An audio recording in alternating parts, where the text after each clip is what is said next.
So Steve Aquario invited me to come here. I've been here before. Who has seen me before? Okay, a few people.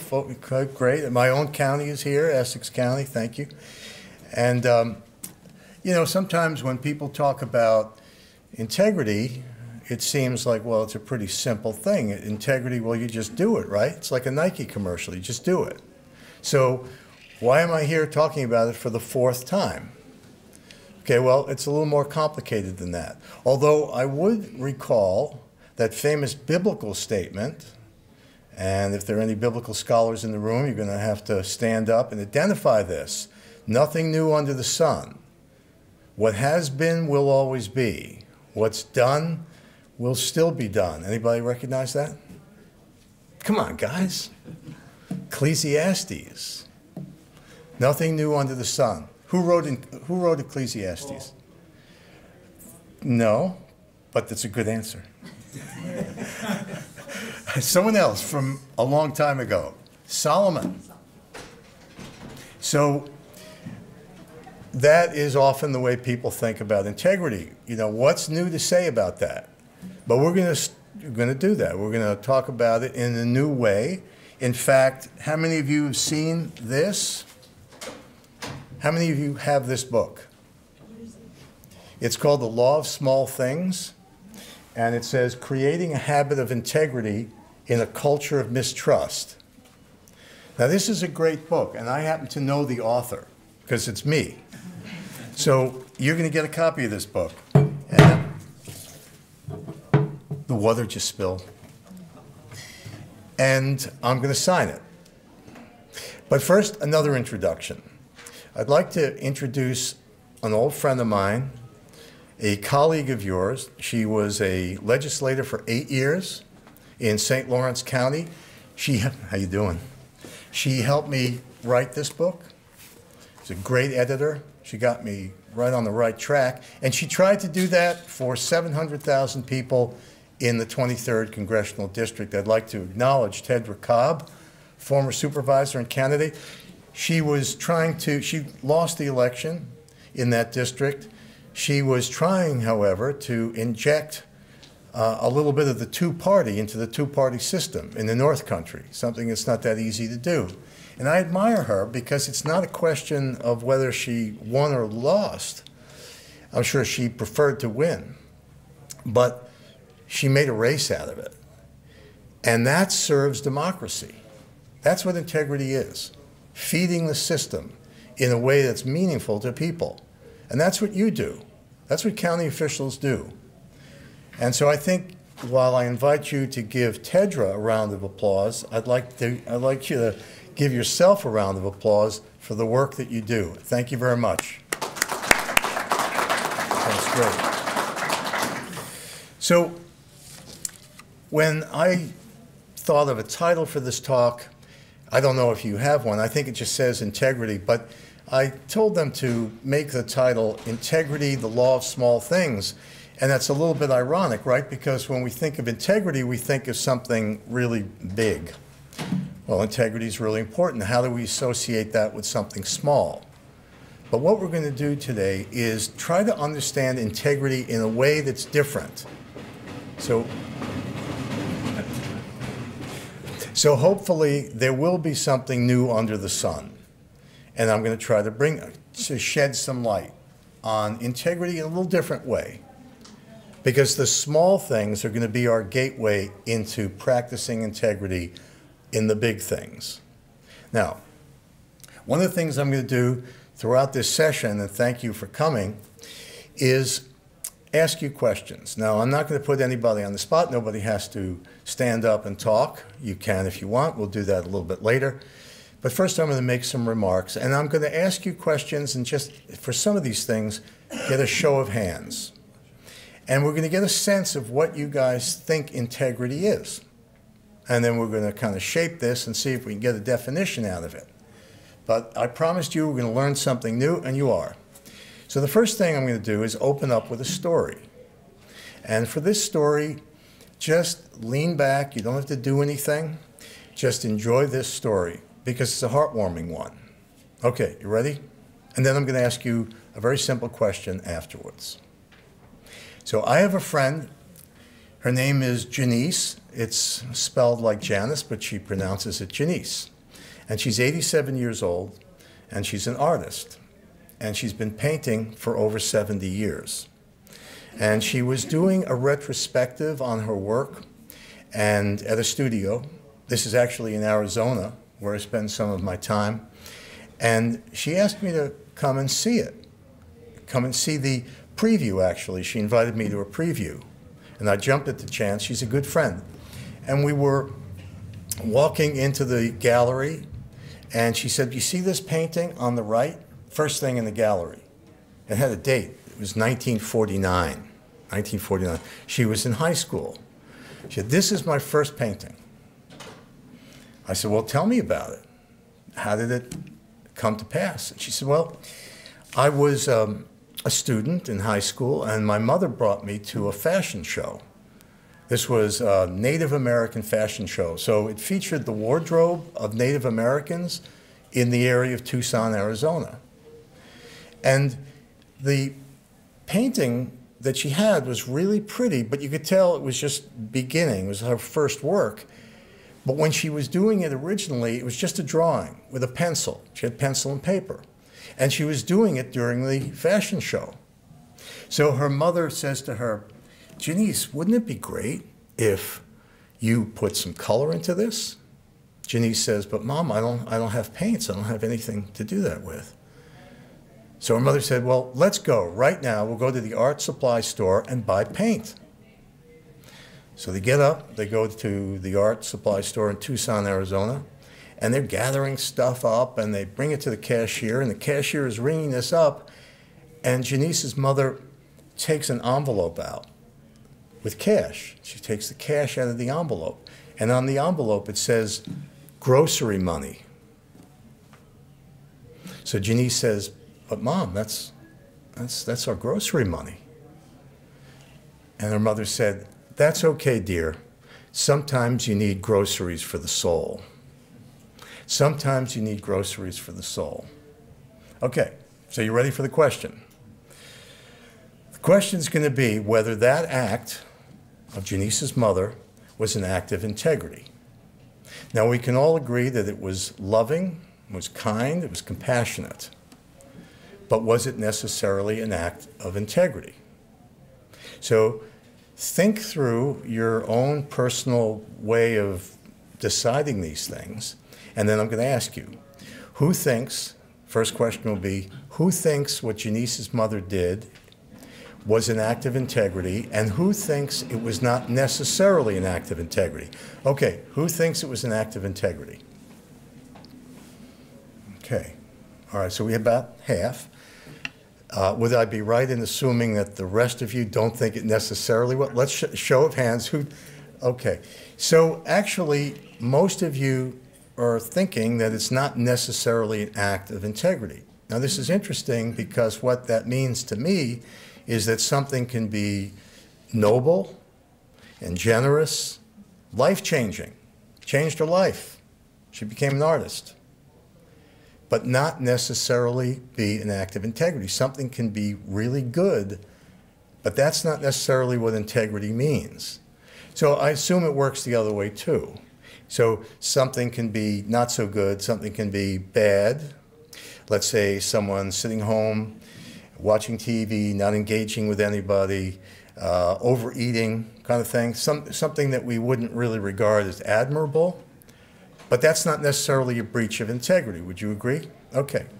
So integrity has something to do other than whether we could judge it bad or noble or good or bad. Okay. So good. Now I'm going to ask you some tougher questions. Okay. But first I have to qualify you as experts to answer them. Okay. So is there anybody in this room who does not have integrity? Okay, nobody, okay, everybody's smiling, but nobody's raising their hand. All right, well, that's good. So now you're all experts. This is good, because now I'm going to ask you some questions as experts. All right, you ready? I'm going to get out this book, which a friend of mine wrote, and we'll see if we can take a few choice questions here and see what we can get from you about the meaning of integrity. So what we're going to do now is we're getting into the exploration of what integrity is. Okay? Now you all have it, so that's really good. Now I'm going to ask you a question. There's only two answers. One is, this is a breach of integrity, or no, it's not a breach of integrity. So there's going to be an act that I describe, an action, and your job is to say, yes, that is a breach of integrity, or no, that's not a breach of integrity. Now, as I read the questions, you may think, well, I don't have enough information.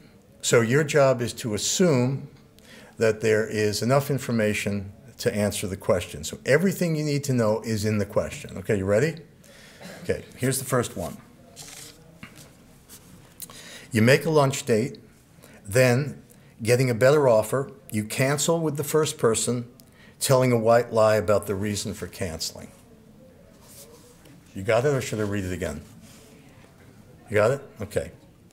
So who thinks that telling of a white lie, canceling with the first person because you got a better offer, and giving a white lie for it, is a breach of integrity? Okay, that's nearly everyone. Is there anybody who does not think that that's a breach of integrity? Okay, no one. Now, let me ask this, though. Of the people, nearly everyone, who thinks that's a breach of integrity, how many have told white lies? Okay. So, all right, so, but this is good. All right, so what's the first thing we've learned? We haven't even gotten out of the box here in these questions.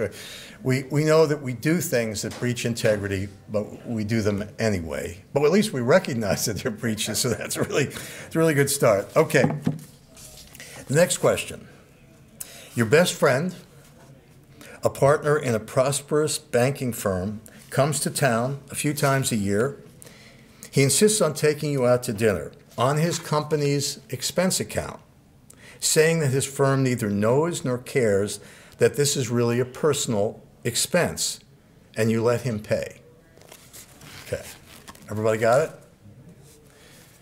Okay, who thinks that is a breach of integrity? Okay, on whose part? Good question. Or his? On your part, because you let him pay. And you know. Okay, so we got quite a few yeses. Who thinks that that's not a breach of integrity? Okay, so we have all right, we have some dissenters. Well, that's good. That's good. All right, number 3. Visiting New York City, which most of us have done, you see a street vendor selling designer apparel at a fraction of what you know to be the retail cost, and you buy it. Right? Okay, we've all been there, right? And you buy an item. Okay, who thinks that is a breach of integrity? Few. Okay, who thinks it's not a breach of integrity? Okay, more. Okay, so we have a split, though. All right, we got 2 more. You listen to public TV or public radio without contributing, even though you have the means to contribute. Who thinks that's a breach of integrity? No one. Is that really? No one? Someone's got to think that's okay. Okay, okay, we got a hand back there. I think it's a breach of integrity. I'm going to tell you why later, although I shouldn't disclose that, right? But I did write a book about it, so I have some ideas on this. And who thinks that's not a breach of integrity? Most people. Okay. Last one. I think I know how this is going to go. Your stock portfolio consists mainly of mutual funds. You never check to see whether any of the funds own stock in companies whose environmental, employment, or other practices you deplore. Okay.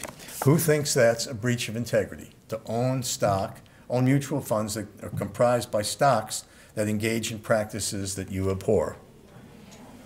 Okay, so we have a lot of people thinking that's a breach of integrity. And who thinks that's not a breach of integrity? Okay, well, most think it is. But of those who think it is, how many of you check your mutual funds? If you're fortunate enough to have it in this day and age, to have mutual funds, how many people check it to see what's in there? Okay, one person. Okay, that's good. Now, so what do we notice from this little exercise? Well, I'll tell you what I noticed, that we have a split in the way we look at these things. So some of you think there are breaches of integrity in these instances, and some of you don't. Okay, so what's up with that? We all have integrity, so shouldn't our answers be the same? Okay, people are shaking their heads. No. But we say things like, do the right thing, as if it's obvious. Don't we say that to people? I'm going to do the right thing. You should do the right thing. Well, do we mean anything by that? Do we have a common language? Or do we just say that and it's really meaningless? Doesn't matter what we think. Okay, so that's really the question. You know, I think what, you know, think about what a belief is. You know, a belief is an opinion that you have, a judgment that you make that is strongly held. Okay, so I don't know how strongly you hold these opinions about right or wrong, but we have different answers about that. Now, if we all have integrity, the question is whether we should be answering these things in the same way. Let me ask you something. How many of you, when you were answering these questions, actually had a definition in mind that you used to answer the question? Okay, a few, 3 or 4 of you. Now, was that question made up on the spot, or is that something that you've used before, that maybe you have printed out, you know, put on the wall, carry around in your wallet? You use it to make decisions. How many of you, the 3 of you who said you had some kind of definition, how many of you have used it in the past and it has become a way of making decisions in your life? Okay, quite a few. That's good. Okay, but for the rest of you, how did you answer those questions? Like, what motivated the answer? Was it a feeling, something you just felt in your heart, an instinct, an intuition? You know, and if it was, what about your neighbor who also made a decision based on a feeling or an intuition or something? So how do we resolve that? How do we find out what's right and what's wrong? Or doesn't it matter? Are we condemned to just go around the universe condemning each other because people have a different view than we do? Okay, but that is what is happening in our culture. So I asked you a minute ago, what is a belief? What is a belief? It's something you feel strongly about. But the stronger you feel, the more puzzled you are by someone who has an opposing belief, right? And then to defend your belief, we get defensive. That's what defending means. And then we start blaming other people because they have a different belief. In our culture, don't you think it's fair to say that people associate integrity with the raw, boisterous assertion of belief rather than a kind of deliberation about alternative beliefs? I mean, think about it. Of the 2 definitions of integrity, which do you think, not what you hold, but which do you think is more prevalent in our culture? That integrity is comprised by sticking to your guns no matter what, raucously asserting your conviction about things, or is it the calm deliberation of alternative beliefs? Deliberation versus boisterous assertion. Which do you think is more common? Boisterous assertion. Okay, so the fierceness with which we express our views in our culture is actually more valued than the willingness to explore, to evaluate the origin of our views. And what this has done, it has rendered our culture, a nation, that's not really communicating with each other, right? This is what we're seeing all around us. And the participants don't seem to mind that. The consequences of it are dangerous, as we all see, but people don't seem to care as long as they're right. So one of the challenges of integrity is that deliberation, which is the cornerstone of it, cannot compete with the juggernaut of emotion. And what's happened is that we've become a community that's not interested in the truth, but just interested in getting our voice heard. In fact, we're so out of practice telling the truth that we don't even know how to handle it. It's like Jack Nicholson said, we can't handle the truth. We all respect it, but the way we seek it is through the assertion of belief. Belief has become a substitute for truth. That's not what we'd like to think, and it's not like many of us in this room act, but that's the trajectory of belief. It descends into blame. So, now's the question. What does that have to do with the 5 questions I asked you? Okay. What is this belief-blame epidemic that we all notice around us have to do with 5 simple questions? Okay, so I'm going to give you an answer. Well, this is what I think it has to do with. I think what we think of when we answer questions like that is this consequential? Is this act really something that matters? Is our word or our deed important in this context? Now, you can probably figure out where I'm going because I wrote a book, The Law of Small Things. And the question is, and you're going to get a copy. Did I mention that? Fine. Okay, a couple of times. Okay, maybe I've overstepped integrity by. So the question that we really have to face, I mean, as county officials, as human beings who serve as county officials. I know some of your colleagues you don't regard as human beings, but that's right. Believe me, I've been there. But that's part of integrity too. But I think, so the question is there anything that we do or say that can ever be described as unimportant? Is there anything that we do or say that can be described as inconsequential or too small to matter? So that's the law of small things. Now let me describe how the law works.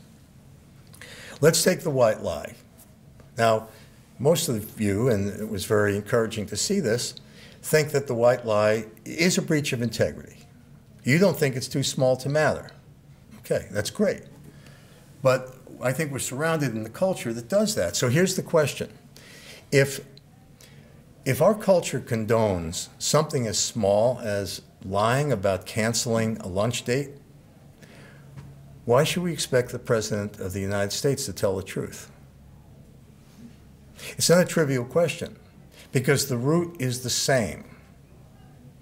The perpetrator of the lie has to come up with a story to excuse the lie. So you get to the question of whether a white lie or Watergate is that different in its essential nature. It may only be distinguished by the complexity of the story that's being told to excuse the lie. Now, a lot of people say to me when I give this talk, this is a great audience, so you county officials, you understand the value of your word. And that's great to see in your responses. Believe me, these responses vary. But a lot of people say, but a white lie is meaningless, it's just inconsequential. I'll be ready for the big things. You can count on me. You can vote for me. I'll be ready. Okay, so I'm going to tell you a story that unfolded on a mountain. Can you hold the question for a second? And let me just get through this. Okay, good. Oh, yeah, and we're going to have, by the way, we're going to have a lot of, did I mention that I wrote a book? Because we're going to. We're never paying for these in the end. That's right, yeah. No, definitely not. And we're going to. That's right. We're going to have an exchange of this, and we're going to have questions, too. So let me tell you the story. So this is a true story, and it happened on Mount Everest. Okay. So about 14 years ago, it was made into a movie. I guess 40 climbers passed up a distressed climber on the mountain. In other words, someone who was really in extreme condition. 40 of them passed him up. But what I mean by that is that some of them might have like given him a blanket or given him some oxygen for a few minutes, you know, or dug a little snow cave for him, all right, or give him water or something. But no one took the responsibility to get him down to the base camp where he could be attended to medically. And he died. So Sir Edmund Hillary, does everybody know who he is? He was the first climber on Everest. At the time, before he died, he was the most famous mountaineer in the world. And he was outraged, in part because a number of those climbers who passed up the distressed climber were New Zealanders, and that's where he's from.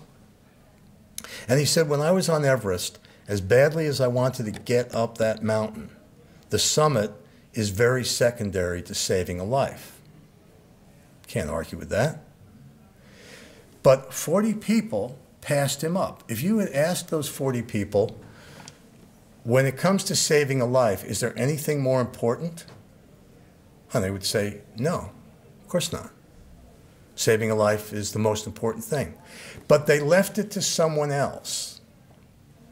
They left it to someone else to do. So the point here is that when you look at things, we live in a culture, and this is a critical integrity point, we live in a culture that leaves it to other people to do things. Now think about what happened to, in 2007, I was about to retire from my job as a lawyer. As you can see, I'm not retired, although maybe some of you would think that based on my comments about integrity. But and my portfolio suffered, and maybe yours did too. Why? Because millions of individuals sought loans that they couldn't afford, but they left it to the banks to clean up. They left it to somebody else to clean up. And what about the investment bankers that made securities out of these terrible loans? Well, they left it to the government to sort out. And it kept going down the line. The insurance company, we don't have the money, but let's do it anyway, and the rating agencies. Okay, so we have a culture that leaves it to somebody else. On the big things, like the efficacy of the government and of our financial system. Okay, and how about advertisers who leave it to us to sift through their inflated product claims? It's ridiculous to watch that, isn't it? And how about politicians, not in this room, not county, but politicians in Washington who leave it to us to sift through their exaggerated boasts? I'm not talking about the president. I'm talking about a lot of people who do that. And how about motorists who leave it to others to be more cautious because they're busy texting? Or people in workplaces who leave it to others to report sexual harassment because they don't want to get involved. So we have this culture of leaving it to others. So if we're not ready for the big things, how do we get ready for the big things if we don't practice with the small things? So that's really the question. Now, to practice integrity is not easy because we have to break through certain patterns of thinking things are small, inconsequential, we'll be ready for the big things. But we don't think about what constitutes a big thing. The big thing is right in front of you.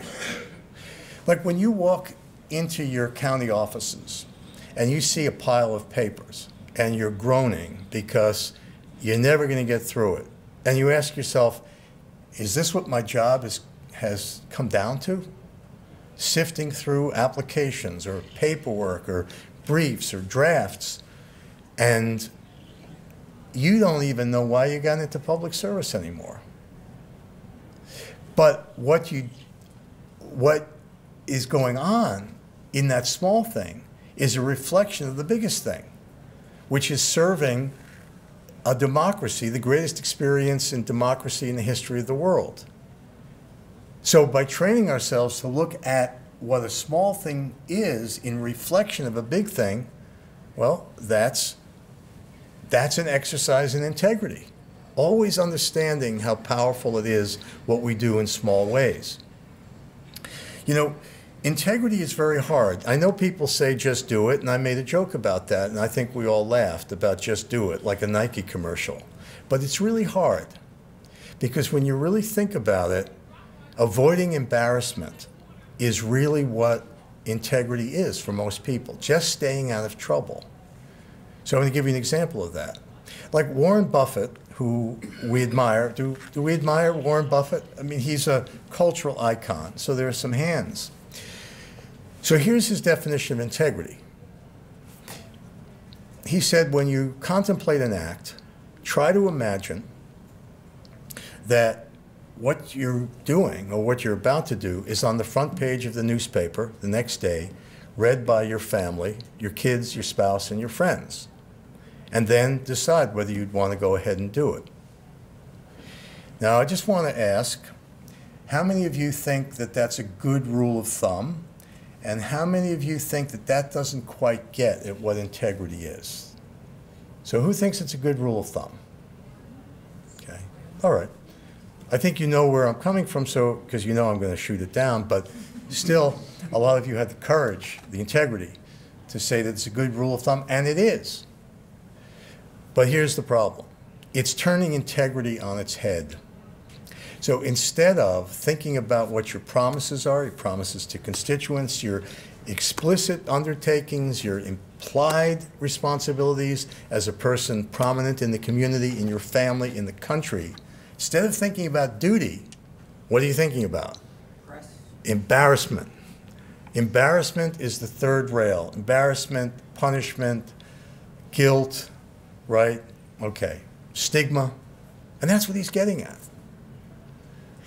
And when I saw that, I was thinking, well, it's, you know, we look at it uncritically because it makes sense.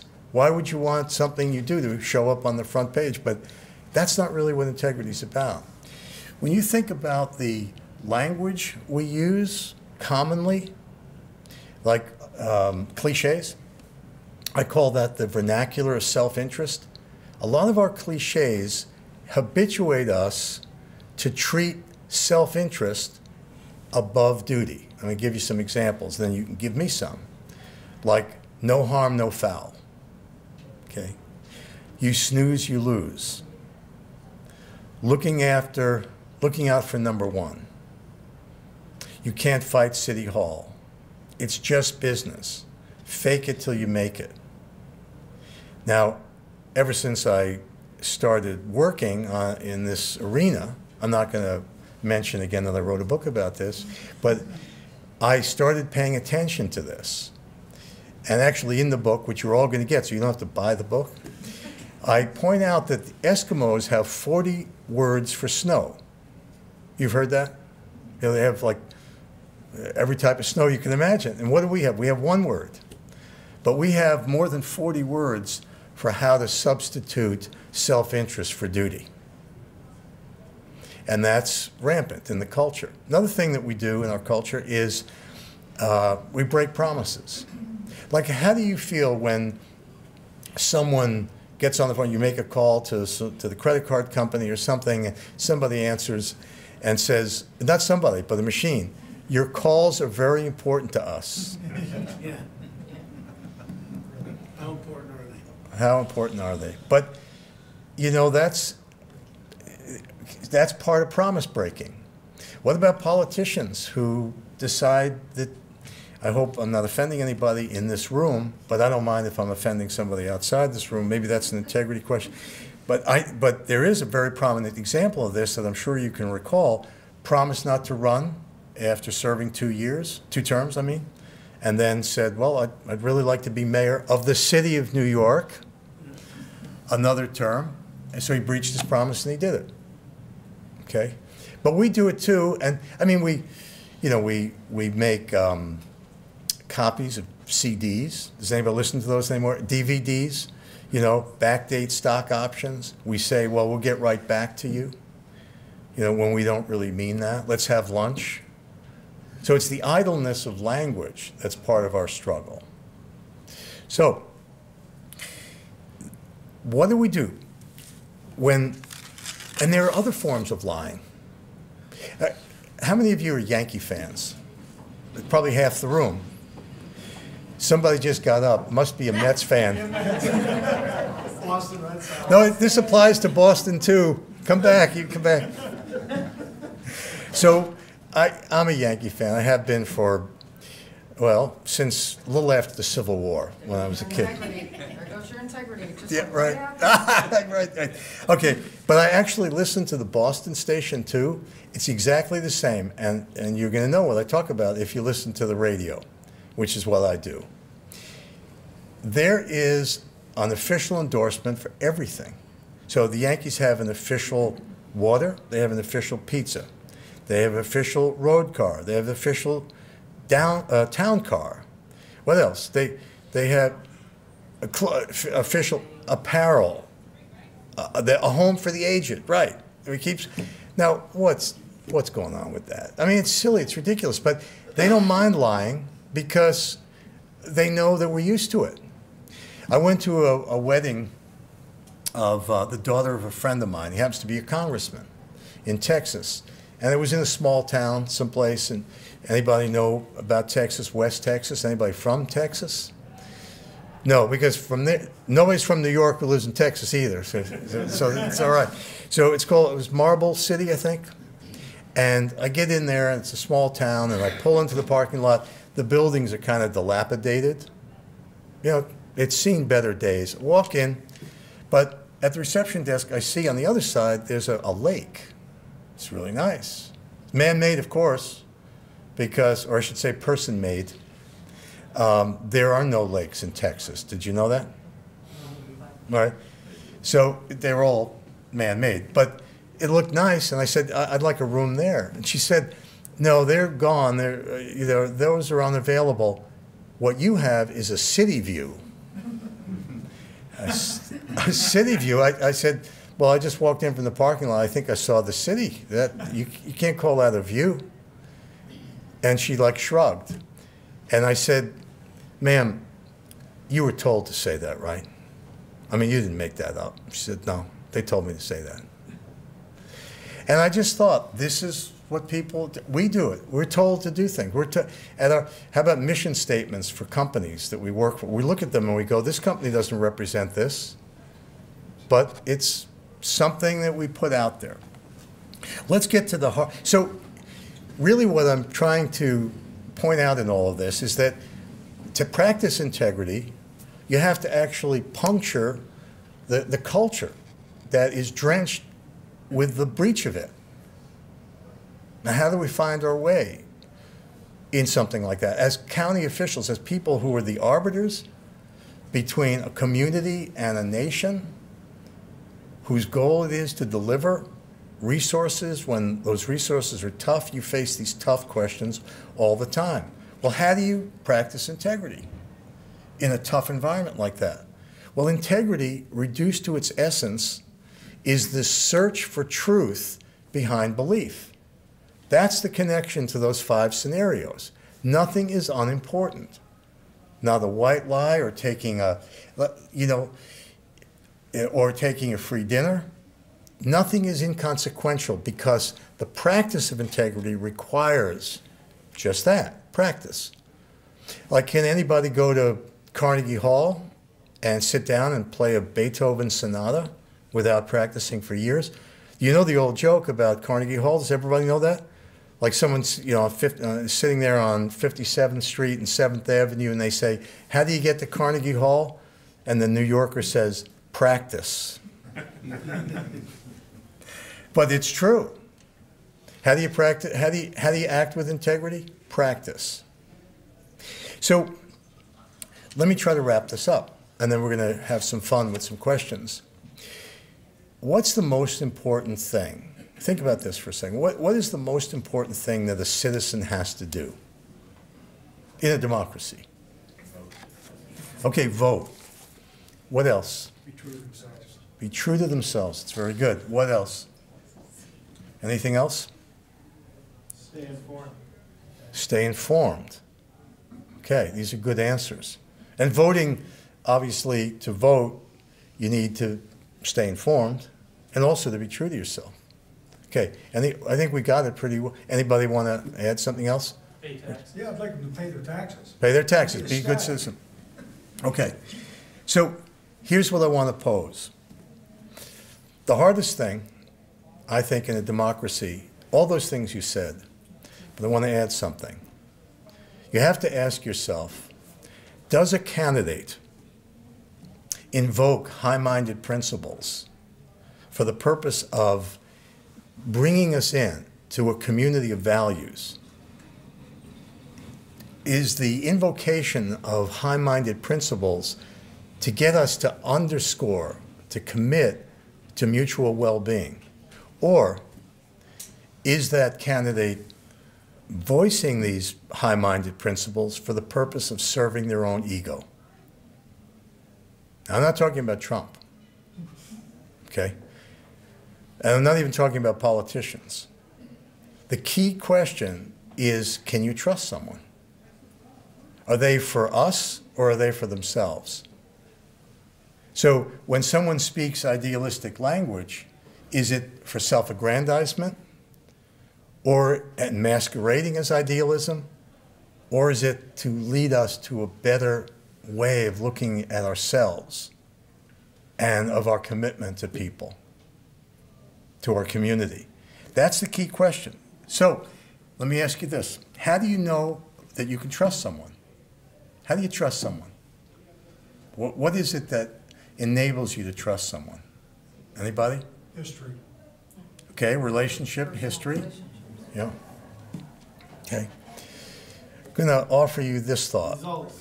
Results, okay, results, they come through. Think about this. The way you can trust someone, the way you learn how to trust someone, is by speaking truthfully yourself. In other words, the more you're habituated to the practice of integrity, truth-telling, on the smallest things, doesn't it stand to reason that it's going to be easier to recognize that in somebody else? So I'm going to leave you with 4 hints on how to do that, and we've covered them. Nothing about your word or deed is unimportant. Nothing is too small to matter. So we went through that, the white lies, the dinner, public TV, right? Public radio, your stock portfolio. I know what people say about those things. Well, the white lie doesn't matter, it doesn't hurt anybody. All of you had really great answers on this, but let me go through this. Taking some on somebody's expense account, well, it's a drop in the bucket. Buying something in the street bargain, most of you thought that was okay. But think about that. If you're seeing it on the street corner at a price like that, it was either stolen or counterfeit. Now, do you want to be considered an accomplice to the perpetuation of that kind of corruption? So maybe it does matter, right? Public TV, public radio. I asked this question. Nobody thought it was a breach of integrity not to pay. But do you think they can get by without those contributions? Unless they've been lying for 40 years about that. I believe them. They cannot get by without listener, viewer support. Now, yes, it's on the air, so the tendency is, well, it's already there. How can what I do matter? But it does. So that's number 1. Nothing you do, and this, of course, is so true in county government. There's nothing you do, no kind of engagement, no interaction that's unimportant. Okay, number 2, the belief that you'll be ready for big things without practicing on the small things is an illusion. So we get into the pile of papers, the to-do list, those tedious meetings that go on forever. That's not inconsequential because that's the way our democracy survives. Number 3. Got to find number 3. Number 3 is to examine every belief that you have. Are you willing to go through life and say to yourself, what I believe might be wrong? The judgments I make about people could be also wrong? Every belief that you hold is subject to examination. A belief is something transient. It's not something permanent. You know, we have this image. I have this image, again, it's in the book. You'll see it. I'll tell you the page. Where there's a photo of someone skipping across rocks. Have you ever done that? Like, you know, when you're crossing a river, what happens when you stop and you try to stay on a rock? Well, often you fall in. The only way you can get to the other side is keep moving. That's the way I like to look at beliefs. Because a belief is just a point that is a staging area for evolving that belief, getting more refinement. And that holds true for everything. For climate change, we probably all have a belief about climate change, but how much about it do we really know? Do we know that, do we know for a fact that there are not an equal number of scientists that don't believe that humans participate in climate change? But there are, including Nobel Prize winners. But how do we know that? You have to penetrate that. Everything you believe has to be subject to merciless examination. The last point is, in all your beliefs, look for blame. How does it move from belief to blame?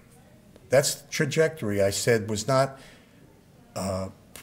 necessarily the case with everyone, but the common trajectory of belief, descending into blame. And I'm going to conclude by saying this. Don't feel bad if you breached. We made a joke of it about the white lie. We're all against it, but we've all done it. That's okay. You know, breaching integrity, no one has integrity. This is going to be the most controversial thing I said, and I saved it for last. You don't have integrity. You don't possess integrity. It's not something to be possessed. You don't just do it like a Nike commercial. What you do have is the opportunity in each individual decision affecting your word or your deed to act with integrity. Sometimes you're going to do it, and sometimes you're going to miss. Integrity is a mountain without a summit. Remember that. Remember that also in your duties as county officials. You can't be right all the time. And if we can accept that, our constituents will also accept it because they understand it from their own lives. So go forth and practice integrity. And remember, it's a summit. It's like Mount Everest, but stop to aid a distressed climber. How's that for an ending? Okay. Now let me tell you what I think. Thank you. Thank you. So you didn't have to do that. Of course, I did ask you. But here's what I thought we would do. We've got a kind of fabulous little follow-up. Some of you have been wanting to ask questions, and thank you for that. And thank you for letting me conclude these remarks. So we're going to pass out the books. And then I thought what we could do is go through some of the harder questions, some of the quiz questions. We did 5, and I'll direct you to a number, and then we'll, as a group, we're going to take a look at that. So why don't we do that? Why don't we pass these out?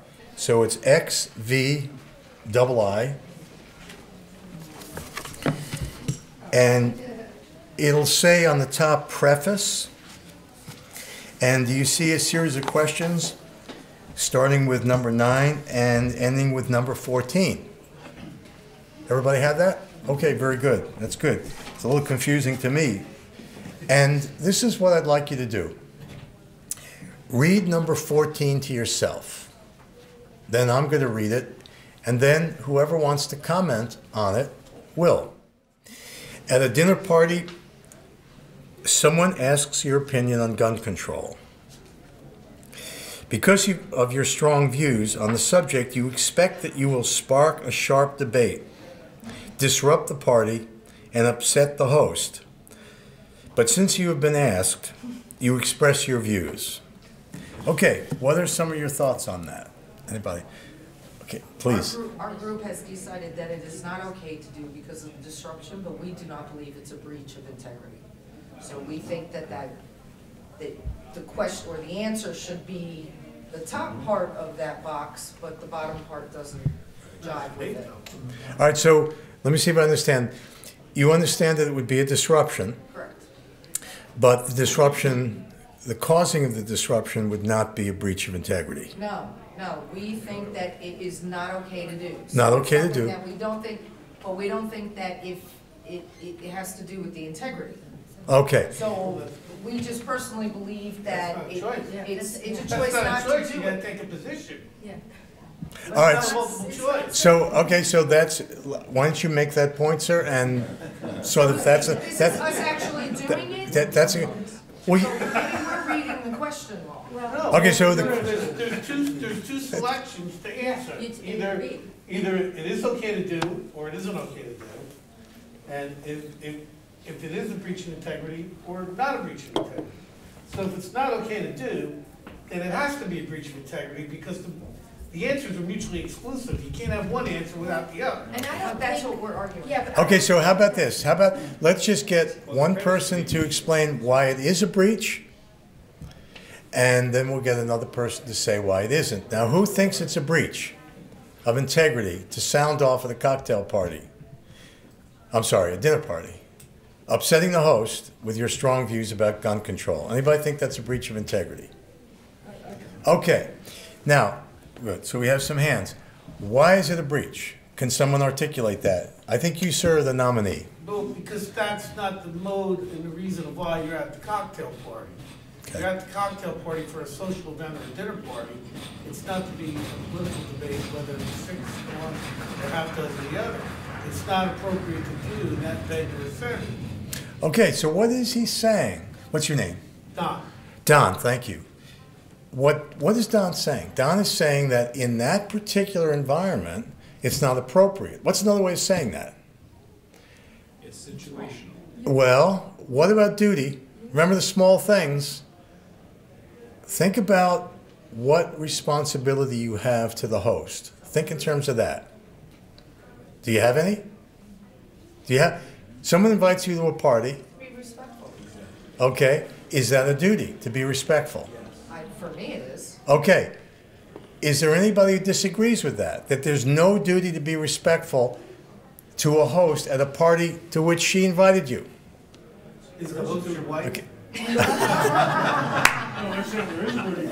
Okay. No, we're saying there is a duty. Okay, so I think what we're saying, yes, sir.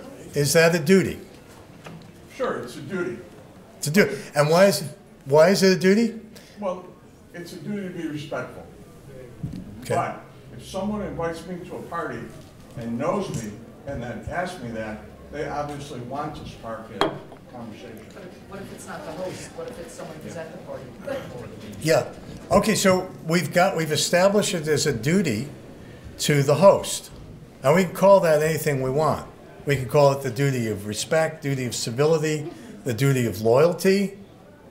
Anybody think about loyal? You want to be loyal? You want to be loyal to your friends, to a host, right? Now, what about the duty to answer truthfully to a question that's asked of you at a dinner party? Who thinks that that's a duty? Well, you could easily just Go ahead. Yes, sir? You could easily just say, this is a conversation we should have at another place and time, because I'd be happy to have it. Okay, so what this gentleman is saying, very smart point. Tell me your name. John. John. What John is saying, yes, there's a duty of truthfulness, but you can fulfill that duty in some other way at some other time. Now, who buys that? Okay, that has a lot of hands. So who, with John's friendly amendment, can we go with that duty? Or who still thinks that if somebody asks me at a cocktail party, I'm not thinking about the host, I'm just thinking about answering truthfully? But Well, you still have a few people. Okay, go ahead. You have a duty to answer, you have to have a duty to be truthful to yourself. So Okay, what does that mean? it's a question of judgment. If you have a strong feeling on something, you certainly should express it, but you might have to time it appropriately. Okay. Now, Jerry, are you picking up can you pick up the comments from the audience a little bit? Okay, so the comment was, well, you have a duty to yourself to answer truthfully, but you have also a duty to adjust the timing to be respectful. So it's kind of a, so what are we seeing here? There's another comment here that somebody wants to make? Yes, sir. There's a problem. You're asking about a duty.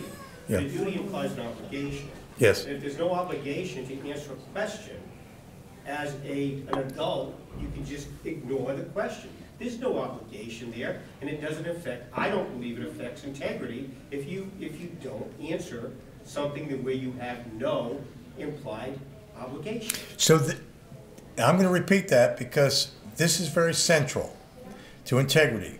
What you're saying, you want to tell me your name? David. David, thank you.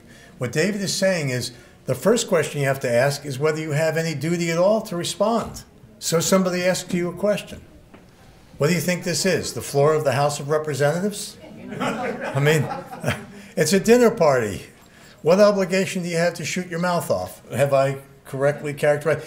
So, but David also used a term that's very useful, I think. He said there's no implied obligation.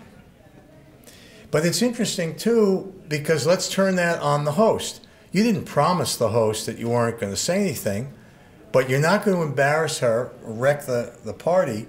Why? An implied obligation to not do that. So you see how duties can be implied. All right, so anybody else want to comment on this before we go to the next one? Yes, ma'am.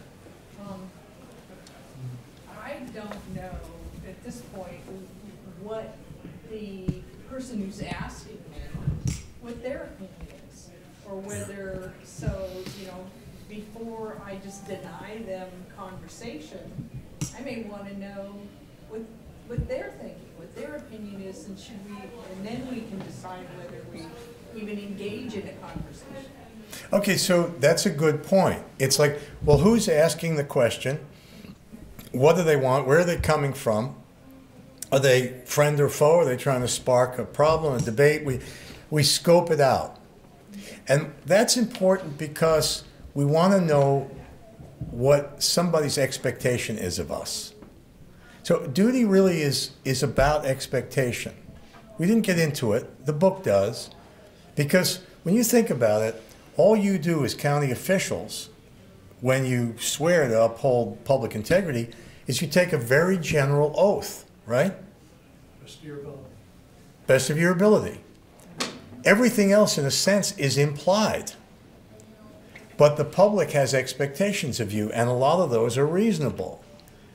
And you have to sift through that. That's your duty. And it's not written in a code. You have to figure that out. That's why integrity is so hard.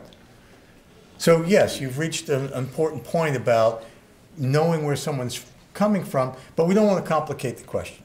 You're at a dinner party, you got a strong view on gun control, you know you're going to spark debate.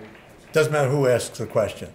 And I think you did a really great job. I hope we got that on tape because it's really a great thing. One more comment on this? Yeah, I think what you're getting to, and I might be wrong, is that every time a politician or county employee at certain levels goes into a situation, they have to have already assessed the situation and know who's in it and why they would be asking questions. Because myself, people ask me questions all the time to get that response, sometimes to generate the debate so that different opinions can be shared and information can be shared, to beg that question and develop more questions like you talked about earlier.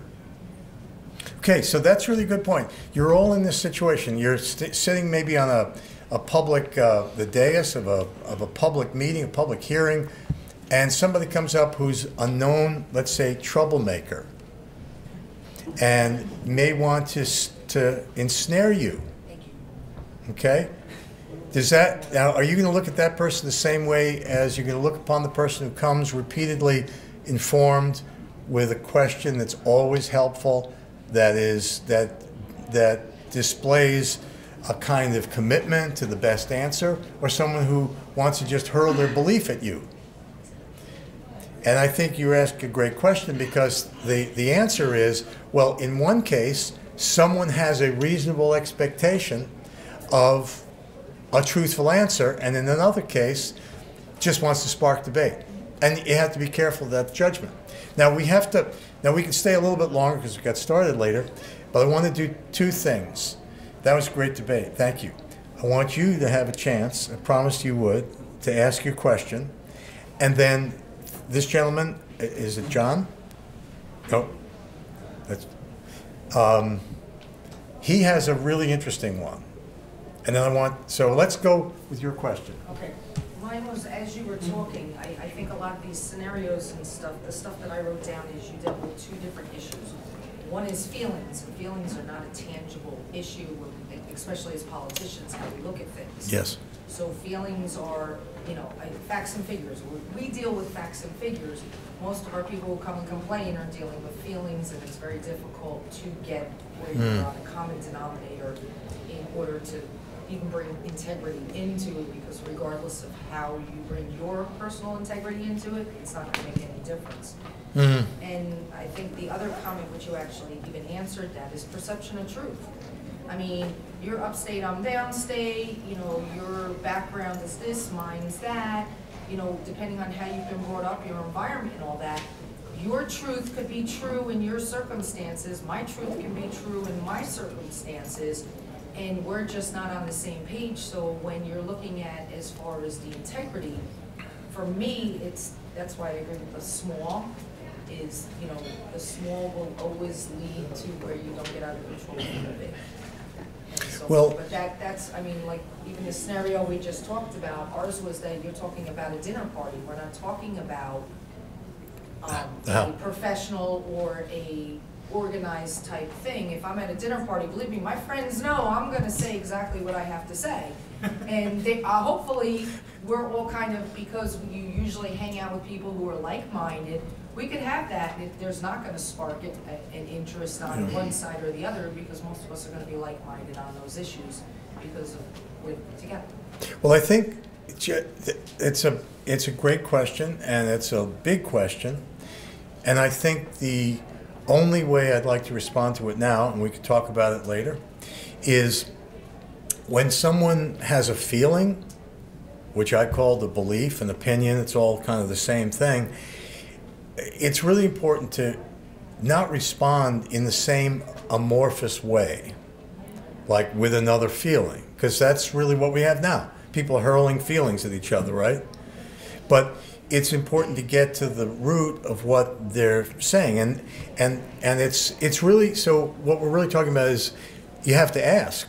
Like when Tedra was campaigning, I was privileged to see a couple of her presentations, and she would recite the Democratic point of view. Okay, she was a candidate for the Democratic Party, but what she would always say was, when talking to people, left or right, Republican, Democrat, what is the common ground? What's the common ground that we can agree on? We can talk about all kinds of things, but we still want some basic things, clean water. I mean, I can go on. I'm not going to make her campaign speech. She can do that next time. But the point is, that's what you need to do in a discussion, because the common ground is, what is a reasonable expectation of me as a county official? And I'm glad you have the book. I've said it, 5, 6 times now. But now I delivered the book, because it discusses, right? Yes. It discusses that. What is a reasonable expectation? If somebody doesn't, like if you, just quickly, if you go on a fishing trip and someone says, well, how big was the fish? And you go, yay big. Well, they're not expecting you to tell the truth. I played golf with Bill Clinton when I was an office holder. And we were playing golf, and we get to the end of the 18th hole, and someone says, hey, Mr. President, what did you score? And he said, 83. And I thought to myself, I just played 18 holes. I don't think he scored 83. Pretty sure he didn't. He didn't inhale either. Yeah, right. But it's golf. And they call it golf because all the other 4-letter words were taken. So, but when he stands in front of the country and he says, I did not have sex with that woman, people were expecting the truth. So we got to wrap it up, because you got to get to, well, maybe we'll just have to leave that hanging. Although here's something from Mark Twain. I'll leave you with this. Better to say nothing and have people think you're an idiot than to open your mouth and remove all doubt.